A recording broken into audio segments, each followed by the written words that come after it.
నేను first time ఇంటికొచ్చినప్పుడు ఆయన డాన్స్‌లో కొంచెం కాళ్ళు ఇదయ్యి కర్ర పట్టుకుని హీ హ్యాడ్ ఇంజరీ. పైనుంచి నేనొచ్చానని తెలిసి ఆ కర్ర పట్టుకుని మెట్ల మీద నుంచి దిగొస్తున్నాడు. అయ్యో! ఏంటి కర్ర అనంటే వచ్చిన యాక్సిడెంట్ అయిందిలేమ్మా ఏం లేదులే అని అన్నాడు. కిందకొచ్చి పలకరించి కాఫీ తెప్పించి మాట్లాడుతూ అప్పుడు చెప్పారనమాట. నాకు పొద్దున్నే లేవంగానే అమ్మ మొహం కనపడాలమ్మా. నేను లేవంగానే బెడ్రూమ్‌లో అమ్మ ఫోటోనే ముందు చూస్తాను అని చెప్పేసి నేను నమ్ముతానో లేదో అని పైకెళ్ళి ఆ ఫోటో తీసుకొని వచ్చి మరీ నాకు చూపించారు. దాట్ జెన్యూన్నెస్ అంటే your thought word and deed should be the same.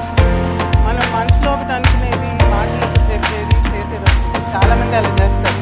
ఊరికే నోటితో ఆవు అని మాట్లాడటం లేకపోతే ఏదో ఒకటి చేసేది పెద్ద పేరు తెచ్చుకునేది అలా కాకుండా ఫర్ హిమ్ సంజీవ్ గారికి ఏంటంటే ఆయన thought word the mood of thing ఆ జెన్యూన్నెస్ని